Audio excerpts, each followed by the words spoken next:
Chapter 14. Chaus and I met at the diner the next day. His face was badly bruised, so much so that he used some of his acting skills to cover them with makeup. It looked okay at a distance, but right here across from him, I wasn't buying it. Kira would be here soon for our regular meetup, so we needed to wrap up our planning for what to do during the raid. Chaus wouldn't be at the office, so I would be on my own. Last night, while I was icing my face, I thought about just running away. Why did I need to go to the office the day of the raid? Since they were coming for the data, I knew it would be my last chance to find any info on Ben. For all the bitching he did about my coffee habits, now that he was in corporeal form, he was drinking one with me. His had a ton of sugar, and it was barely dark enough to consider brown anymore, but it was at least coffee adjacent. It was clear he had something on his mind. Look, Viktor, you don't have to do this. It's gotten too big. Just walk away. What about you? What about justice for your death? I don't care about that anymore. I'm not even sure dying wasn't my own damn fault. Sure, they used me, but I let them do it. I'm complicit.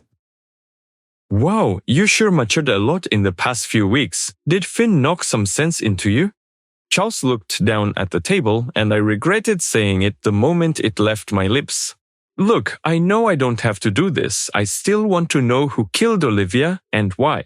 I said, then stopped to think. I did still believe that, but it wasn't everything, so I continued. I want to know what's up with this Ben kid and this old man, this contagion. Somehow I think it's all related to me and why you possessed me. At that moment, Kira walked in, early as usual. Chaus looked at me, shook his head, paused, then nodded. We do this together. He stood up and buttoned his suit jacket. Don't get yourself killed, he added. Those were the same words I had heard before from him, from Chai. He moved towards the door, passing by Kira. Kira walked over and slid into the booth across from me. Wow, this is a first. You're here before I am. I grinned. I had some other business to attend to. The waiter brought over a drink for Kira, already knowing her order. She wrapped her hands around it, inhaled gently, then shifted her eyes out the window where Chaus stood waiting. That other business looks older than you described, and I didn't see any tattoos or goofy hair. Rather basic, really. He looks more boring than even you, Viktor. I sighed. That's not that guy. Well, that's not exactly. It's a long story. It always is with you. Speaking of which, what happened to your lip? Cop stuff, I replied. She gave me a funny look at that, but then turned serious, looking deeply at me. You know, the last time we met here, I saw an aura around you. An aura?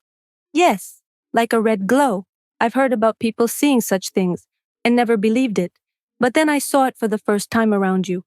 I thought I was hallucinating, but I haven't really had any before. Not like... Like me, I finished for her. I was starting to think this ability of mine, to be possessed, was genetic. I had wondered if Kira had some sort of ability to interact with ghosts too, which reminded me. Did you go see Mom? Did you tell her about Father? I did, and I did. She was barely responsive. She wasn't really there. Since Mother started seeing things and Father put her in a home, she stopped interacting with the world. I was afraid to go see her in that state because I thought that's how I'd end up eventually. Seeing your own fate tends to make it inevitable. You're all over the place. Back to the aura. You see, it's gone now. Has something changed in your life? That question was a deep well that I didn't think we had time to gaze into. I realized I must have not answered for a while because she was still looking intently at me. I had to tell her something. Some serious stuff is going on at work, but I can't talk about it. I'm undercover, and if you knew anything about it, it would put you in danger. Oh, but... Hey, let's not talk about this anymore. I need to get back to reality. I want to hear about you. So, that Alice Springfield, are you seeing her? You deflected last time I brought her up. Oh, I see. Look who's deflecting now. Funny. We both sat in silence for a while, sipping our coffees and contemplating the lines in the table. Kira, my sister, hesitated. Viktor, I've been meaning to tell you something. I looked up from the table, expecting more bad news about father. You know how I've never really liked girly things, right? Well, I don't even know if I'm a girl at all. The words hung in the air. I blinked. You don't? No, Kira shook her head. it's hard to explain. But I've started using they, them pronouns, mostly around my friends. It feels right. It took a moment for the words to sink in. I didn't know what to say, so Kira filled the space. And I have been seeing Ali. Oh, was all my stupid brain could think to say. I wanted you to know. You're my brother. I should have told you sooner. Maybe when father, maybe we can finally be honest with at least each other. I nodded. The weight on my shoulders shifted, a little lighter. Thank you for telling me. Thank you for trusting me. They said, voice soft but steady. I always have, I replied, my eyes glistening. They had smiled when I hugged them goodbye, their own burdens easier to bear. I envied how easily they said who they were. Even now, after everything, the idea of exposing my truth felt like peeling my skin off. The next morning was the day of the raid. I entered the office and swiped my badge to go up the elevator as usual. I stopped on the third floor. Nothing was different. I couldn't get past the scanner without Klaus's eye. His access was probably revoked after the incident anyway. As soon as I stepped back into the elevator, I heard the alarm. Its wails sliced through the air, growing sharper with every second. It was time. I hadn't even had a chance to look for more data on Ben or his clones. A text from Finn said, "Maintenance access behind the generator room. Take the tunnels. Get out before bodies start piling up." I heard muffled gunshots reverberating. As the elevator started to move, a loud crack added to the noise. The elevator lurched down a foot, jolted with a crunch, and one door jerked open. It was stuck midway between the second and third floor. Smoke started seeping from the third floor lab, filling the elevator shaft. The elevator refused all commands, so I crouched down and slid onto the second floor. An acrid smell filled my nostrils as I saw hot lava burning through the ceiling, hitting the floor, and burning a new hole. I had seen this before. It was thermite. Red-hot metal slag poured from the ceiling in thin columns. The organization was destroying the lab and whoever was in it. I didn't have time to think about what that meant for the clones in the tanks. Secondary fires were springing up and dark smoke began to fill the open cubicle farm. I ran to the stairwell and practically jumped down the steps. I looked through the small glass window on the steel door and didn't see anything, so I gently pushed it open and slid out. Compared to the blaring alarm, my boots made little sound as I made my way through the corridors. But even so, each step felt like a death sentence. Gunfire cracked through the building. I flinched. From that point on, I didn't hesitate. I covered my face with my jacket sleeve and ran through the accumulating smoke. I pushed forward and ducked down a side hallway as another burst of bullets echoed throughout the lower level. The organization was fighting back. I turned the corner and stopped abruptly. A gang member was slumped against the wall. It was Tony, one of the people who went on my initiation mission. Blood pooled beneath him, his fingers twitching toward the gun.